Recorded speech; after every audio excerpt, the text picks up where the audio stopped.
What's going on, y'all? Welcome back. This is the Draft Good Players podcast here on the Draft Network podcast feed and the Draft Network YouTube channel. If you're tapping in for the first time, make sure you hit that thumbs up button, subscribe, like the content, comment for the algorithm. Make sure you comment for the algorithm.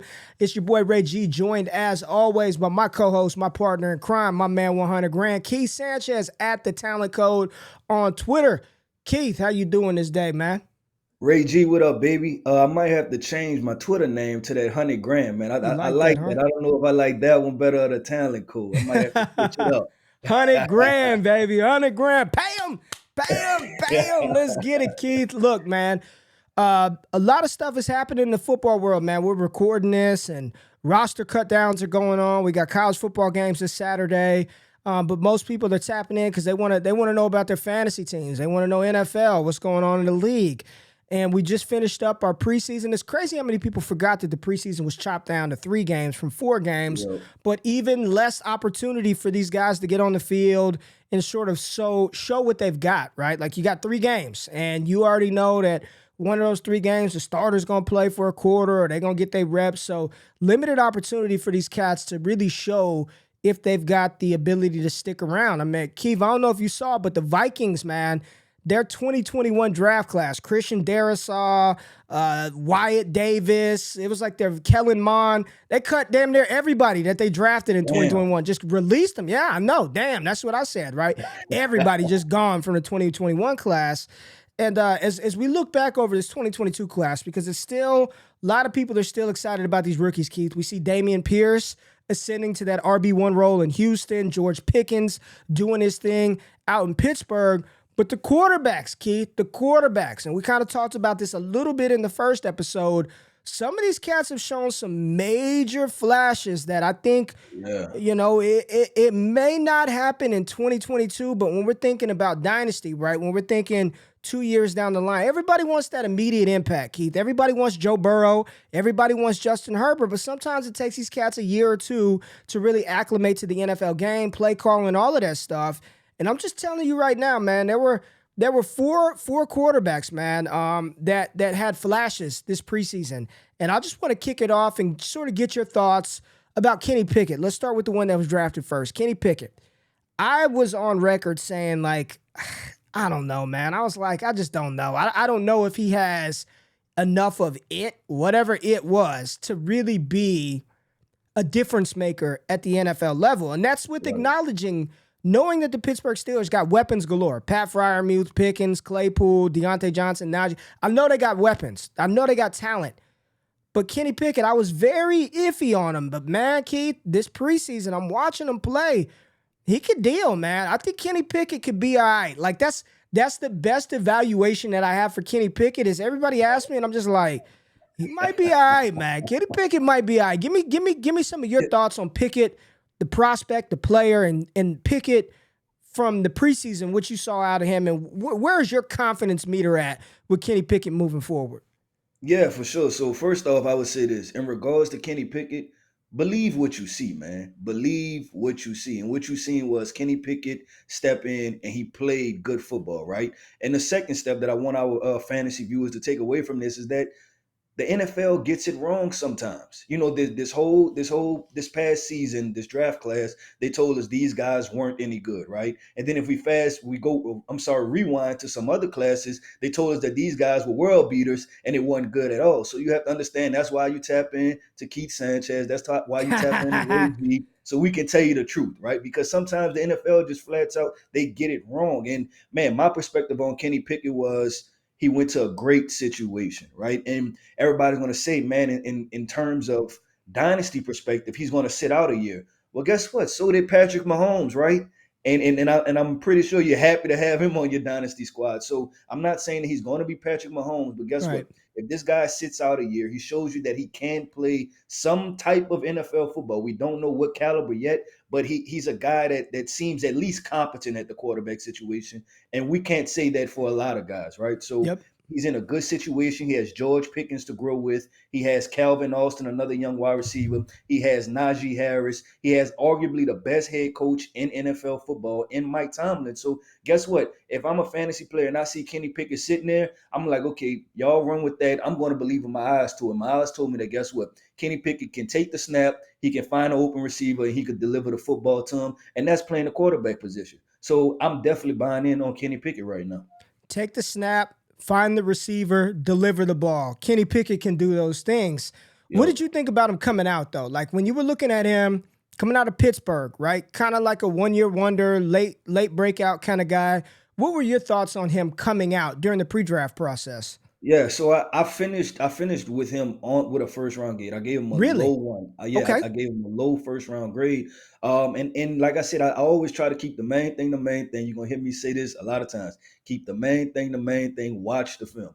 And on film, like I said, he took the snap, he found the open receiver, and he delivered the football. Now listen, everybody's not gonna be Trevor Lawrence, right? Like we have to remember there's levels and there's tiers to this, right? And even amongst Pro Bowlers, right? You have your Peyton Mannings and your Tom Brady's, but you also have to remember too, like guys like Phillip Rivers and Tony Romo have went to Pro Bowls also, which they've showed that they're functional NFL quarterbacks. And I thought that Kenny Pickett was somewhere in there. So what I wanted to have take him with my number one overall pick, if I'm Right. trying to turn around the entire franchise, no. But if I'm the Pittsburgh Steelers sitting at number 20 and he fell to me and I need a quarterback because Ben Roethlisberger's not here anymore and I refuse to put Mason Rudolph back in the game, I'm taking Kenny Pickett. So I thought it was a great situation. Like it was one of those where everything just made sense. And if we notice, Ray G, like in NFL history, it's usually those quarterbacks that Yeah. turn out, that go to good situations. So man, stock all the way up for this guy. Like I said, I would draft him. I had him as a low end one. That's where he went in the draft. I'm excited to see what he does in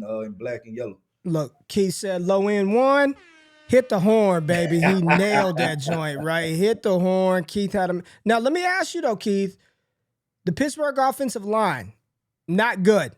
Does that Not good. concern you with that offense, right? Whether it's Pickett, whether it's for Najee, just give us, because a lot of things this is one of the things that the fantasy space we don't pay a ton of attention to are the offensive lines or Yeah. coaching scheme changes. Like we're so focused on other stuff that we're not paying attention to some of the things that matter more than any of it, which is the hogs up front and the offensive scheme. I remember you talking about Pittsburgh's offensive line and saying this is not a good front. And I'm watching some of the preseason games. I don't know who number 53 is. I think he's the left guard. But man, Jacksonville had I think it I was the had their Jags. way They with had them. they had their way with them. Tell me about the offensive line, and does that give you enough pause or cause for concern to be like, I don't know how many of these offensive, like I believe in Kenny Pickett long term, right? I think he could be a good quarterback long term, but until they fix that offensive line, it might be a struggle for whomever's out there, which it looks like it's going to be Mitch Trubisky at first. But just give the people out there, if you have it off the top, Keith, just your synopsis or overview of that O line.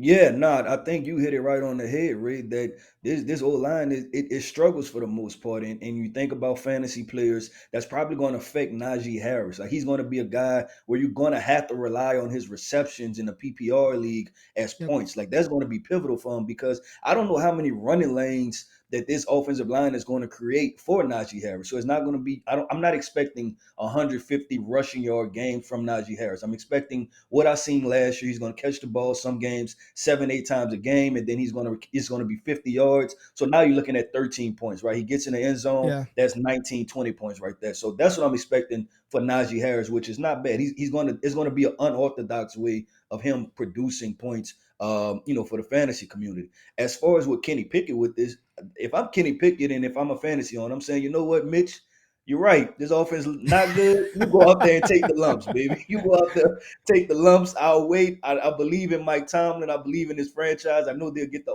offensive line right next year. So I'm not Right. even tripping. I'm gonna let them take it. I'm gonna let Mitch take it. You take it and roll with it. But yeah, you hit it right on the head, Ray. It's not very good. It's not what we're accustomed to seeing from the Pittsburgh Steelers.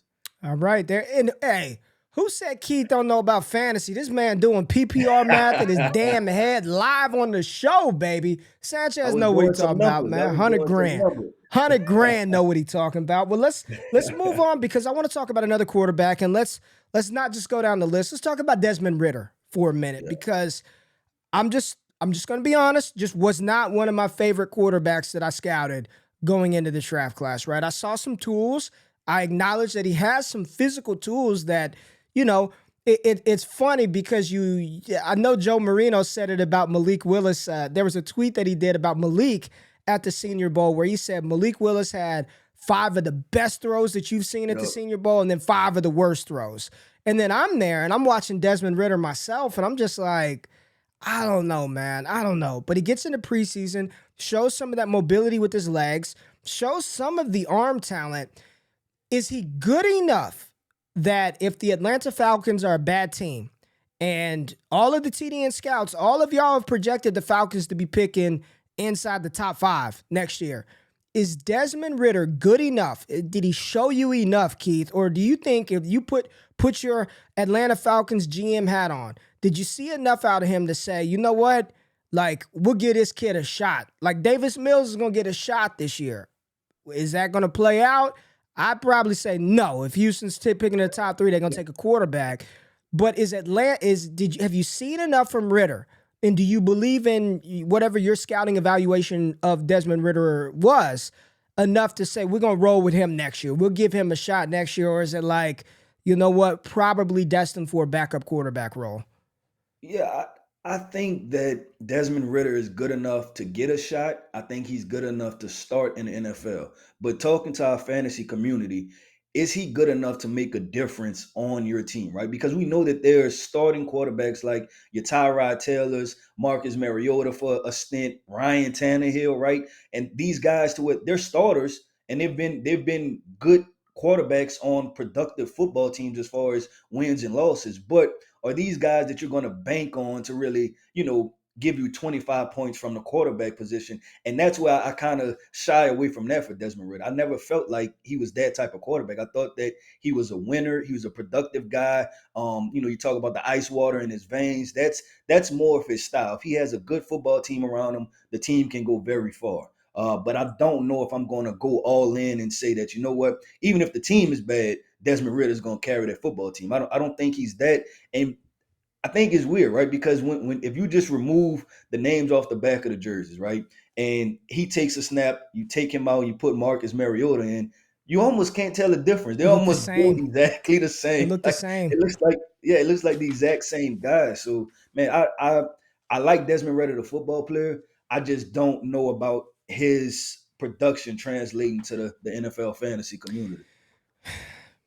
It's just going to be tough, right? Because if they're picking number 3 or number 4 overall, and let's say Anthony Richardson goes out here and balls this year, CJ Stroud balls, Bryce Young balls, Will Levis balls, and they get their shot at one of those 4, I just don't know how you pass on that, man. When you've got Yeah, he's a young difference playmakers like like London those and are difference Pitts. makers. Yeah, Those are difference makers, and I yeah. don't know if Desmond Ritter is a difference maker. I'm sorry. He's a starting quarter. He's a quarterback that could start in the NFL, a quarterback that can make plays, but Yeah, probably not going to be a consistent difference maker at the NFL level. Because if you're not if you can't hold on to that role, you'll never be valuable to us in fantasy. You got to be able to get that job, hold that job, right? And I think I'm with you, man. I would like to see him. You think he'll get some reps this year at some point? You think they'll let him go out there for a game or two? I mean, even if the Falcons aren't good and they're 2 and whatever, 3 and whatever, you think they'll just give him some reps at the end of the season just to see, right, before they get into the offseason?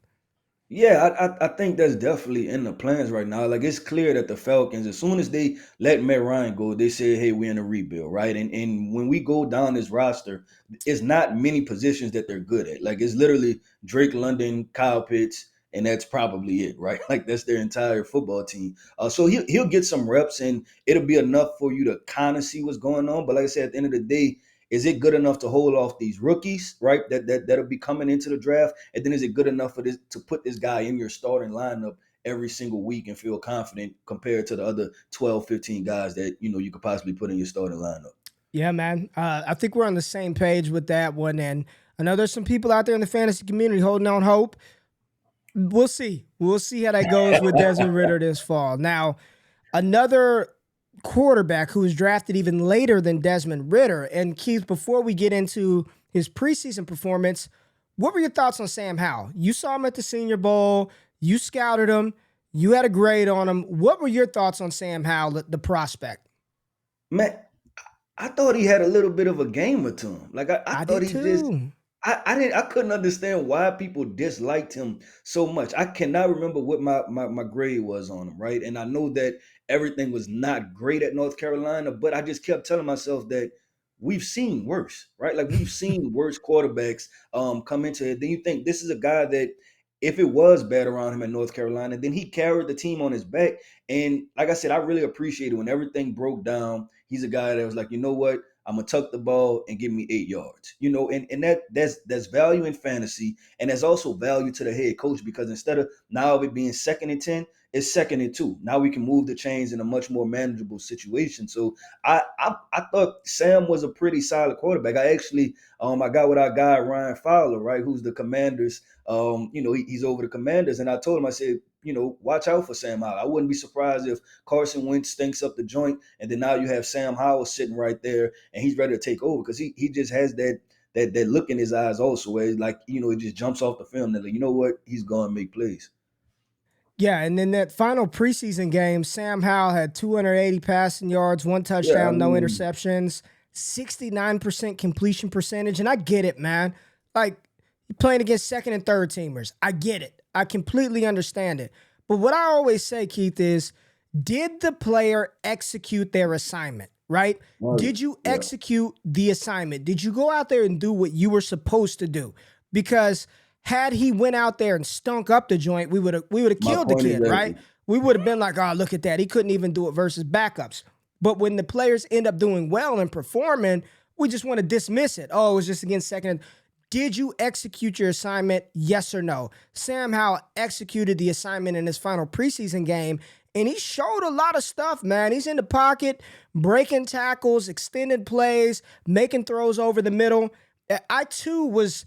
You watch the Sam Howell career arc. His true freshman season at North Carolina, people were sky. This is a number one overall pick type candidate, right? Yeah. Then he comes back in his sophomore season, plays really well with Daz Newsome, De'Ami Brown, had Michael Carter and Javonte Williams, loses all those guys, and then it's just him and Josh Downs. That's all it was, him and Josh Downs, and he struggled a little bit, right? That offense suffered, not having those hogs back there, to tote the rock, trying to figure out who's going to do that. He struggled a little bit, man. But what I saw from him throughout the preseason is progression. I saw some of his, I don't know what you call it, when the X's and O's break down, just his ability to just make shit happen. You Just make saw a it little, happen. you saw a Sometimes little that's bit of all it that. needs to be called, right? It just makes shit happen. Make He shit did that. happen. He did it.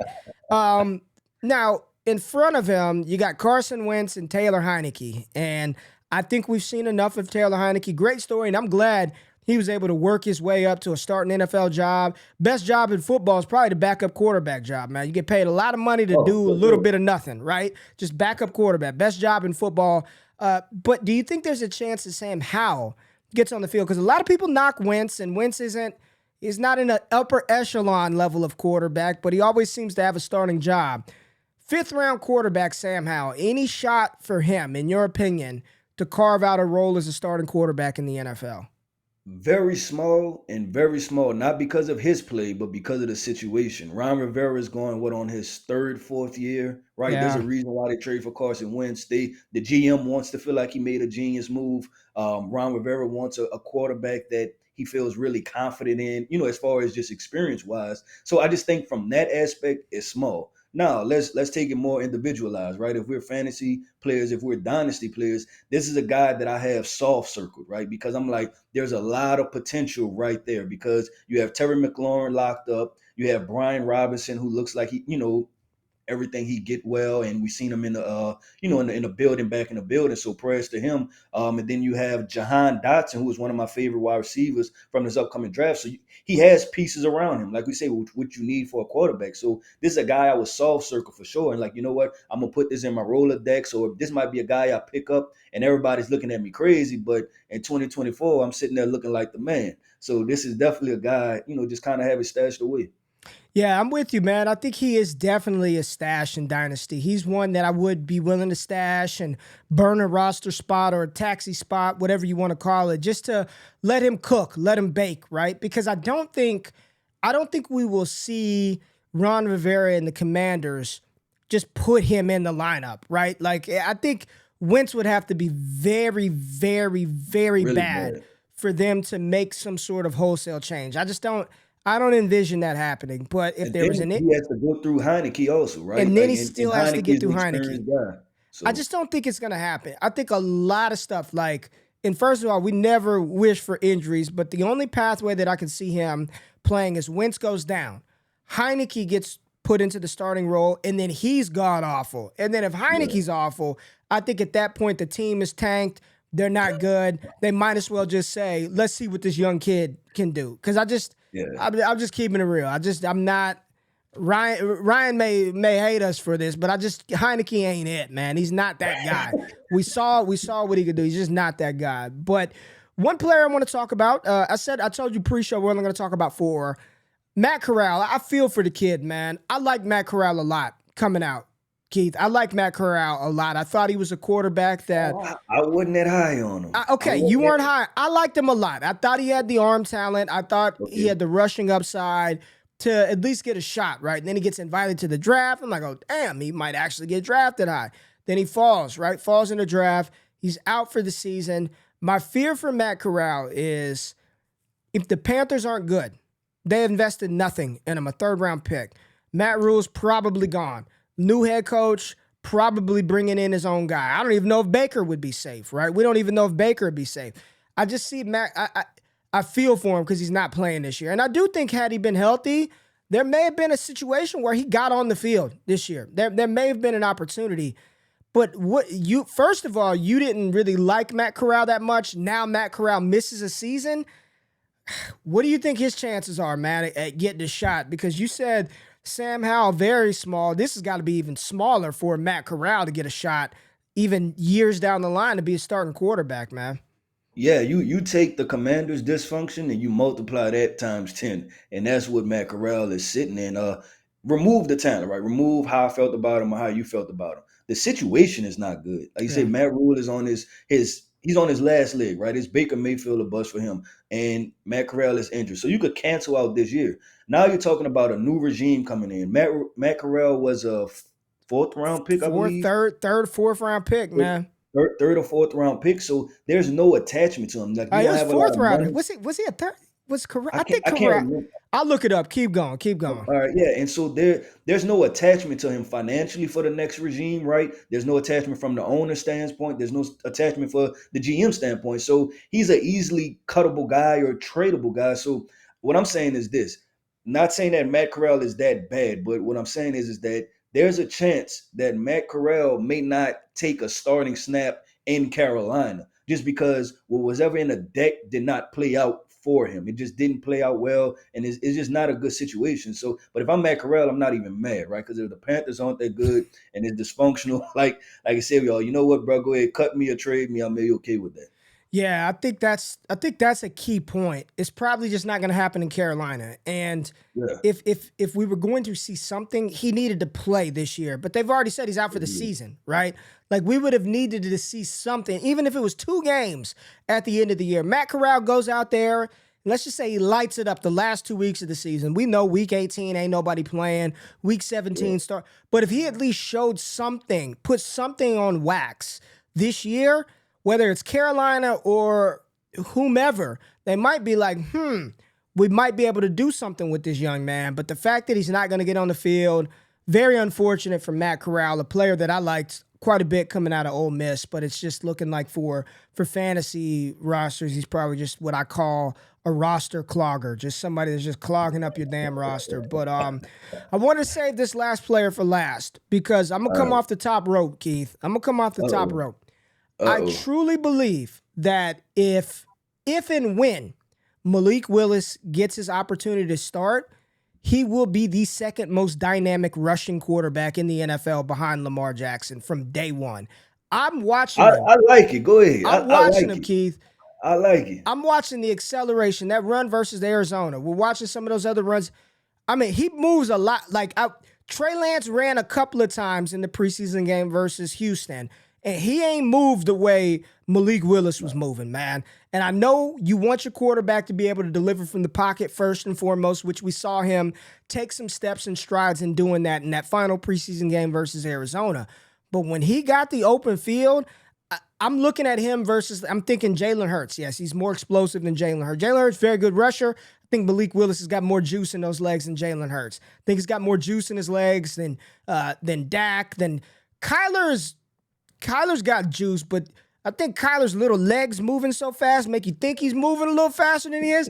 I'm just telling you right now, Malik Willis, the moment he starts, I think he's the second most dynamic rushing quarterback in the NFL. And you could talk all that stuff you want about his development as a passer and not being able to get through.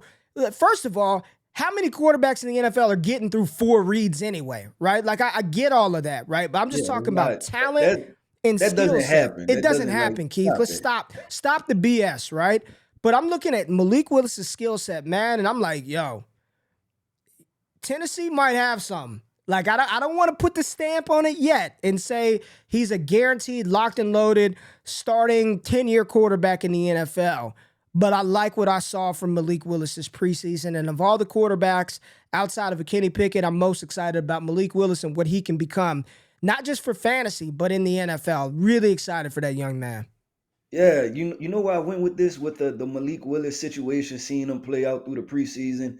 I went to Hollywood, right? And I went to my childhood, and I thought of Steamin' Willie Beeman any given Sunday. That's what it reminded me of. Like, this situation, Jamie Foxx gets in the game, and it's like, you know what? It ain't pretty, but he gets the job done at the end of the day. And it's the same, thing you got Captain in the movie, and that's Ryan Tannehill. And it's like, you know what? This young guy, he's confident, he's electric, he's explosive. The fan base loves him. He's going to put butts in the tickets, and guess what? He's going to put points on the scoreboard. And that's how I feel about Malik Willis. Malik Willis was 100% over scouted at the end of the day. And the NFL community needs to make their mind up, right? Because if it's a pocket passer, they're going to sit there and say, oh, well, he's too slow. We don't want him. He can't move, right? And then if the guy is too fast, it's like, oh, well, he can't throw the football. Make your mind up. Malik Willis' athletic profile falls somewhere in between Jalen Hurts and Lamar Jackson. That's what you're getting, right? You're getting a guy that can run that quarterback power in between the tackles. So fantasy purpose, you're talking about a guy with a lot of fantasy value just rushing the football. But guess what? He's a better passer than Lamar Jackson as far as just simply throwing the football. So when we're talking about dialing him up, you put 8 in the box, I go play action. And when Malik Willis throws the ball down the field, it jumps off his arm. I know you were at the Senior Bowl just like I was at the Senior Bowl. It was a clear difference between Malik Willis's arm talent and everyone else. Everybody else. It was a gap. It was separate. You can almost say it was 2 different like levels of college football, right? Like just the arm talent wise. So I'm with you, Ray. Like, you came off the top rope. I took it back to Hollywood any given Sunday, but that's how I feel. And like you say, Tennessee is in a damn good spot having Malik Willis, sitting and learning from Ryan Tannehill, good or bad, right? We take every lesson as a learned lesson. And then he step in there, he takes off from there. I think it's actually a good thing, man. I really think him sitting behind Tannehill might be the best outcome for him long term. And here's the thing. You know they're going to have packages for him. You already know he's going to get on the field. Even if it's a couple of plays a game, they're going to put him out there to utilize his skill set, man. And I wonder if you notice this too. What really gives me the confidence about Malik, because most 99.999% of the fantasy space do not have the level of access that we have with players, with the draft network. They just don't. I didn't have that level of access, but what I observed when I was at the Senior Bowl, Keith, I'm in there walking around. Everywhere Malik went, there was like 6 or 7 players following him everywhere, like gravitating towards him. I was just watching them. Like I saw Carson Strong and Ritter and Howe, and they were just kind of together. I got a video that I posted on YouTube. It was just them. No other players around him. Everywhere Malik was, somebody was around him, talking to him. Players. These are his peers looking up to him. Those leadership qualities. We saw pictures of him helping homeless dude out. And I'm seeing people throw BS narratives out there like he only did that because he knew people were watching. Nah, man, stop doing that, man. Like, stop doing that, man. I think he's got the work ethic to want to get better. I think Malik, if you asked him, like, are there things that you need to improve on? He'll say, hell yeah. There are a lot of things that I need to improve on, but you know what? I'm in the lab and I'm working on it. And he just struck me as somebody that isn't just going to talk about it, but he's going to do it. And that's what I love about him. And that's one of those qualities that you saw in Jalen Hurts, where Jalen Hurts just, the fact that he didn't even transfer out of Alabama when he lost that job, that told me something, Keith. Like, I'm here to compete. I'm not just going to tuck tail and run when shit gets hard. Like, I'm here to compete. And he did end up transferring, but you know what? Alabama doesn't make that natty without Jalen Hurts. Because when Tua got hurt, Jalen Hurts had to step up. And the only way you can play well off the bench is if you're prepared. And the only way that you could be prepared is knowing, like, okay, I'm not the starter, but I'm going to approach every day like I am. And that's why Jalen Hurts was prepared to succeed at Alabama when he had to step in for Tua. That's why he turned himself from a day 3 NFL draft pick to a second rounder. And that's why he's on the verge of getting a contract. And I see a lot of those similarities between just the work ethic and the intangibles from Malik Willis that makes me very excited about this kid. No, 100%. And you know what it is at the end of the day, Ray? It's something we've been saying since we've been 5, 10 years old. Is game recognize game. And players recognize ballers, right? And so just in that small 1 week time when he was at the Senior Bowl, they understood, man, this the dude right here. Like he has talent. And you want to talk about his progression is something that I took away from the preseason. Remember after game 1 and Mike Vrabel got up there and he was heavily critical of Malik Willis, right? And he was talking about, you know what, standing in the pocket. Basically, he said he didn't play well, right? When the rest of the NFL community was going crazy about his talent. That was a challenge to Malik Willis. That was like, you know what? I want to see how mentally tough you are. So I'm going to call you out right now and see how you take this criticism and then you go in the fold. Because, like, every head coach wants to know. Like I said, I've been there. I've been in the locker room. I've seen it. Every head coach wants to know that when they walk into that stadium, they got some pit bulls with them behind them, right? And he doesn't want any mentally weak quarterback. Joe Burrow, for as talented he wasn't no big scrambler, but guess what he was? He was the damn mentally toughest player on the damn football field, and he'll tell you that. And that's just how it goes. So I'm excited about Malik Willis's progression because if you watch game 3, I believe, you seen him stand in the pocket, deliver the football, stay in the pocket 2, 3, 4 seconds just to show, point at Mike Vrabel and be like, hey, that's the pass you wanted, huh, from the pocket. So I'm all in on Malik Willis also. Man, it's one of those things that you learn this at a young age playing football.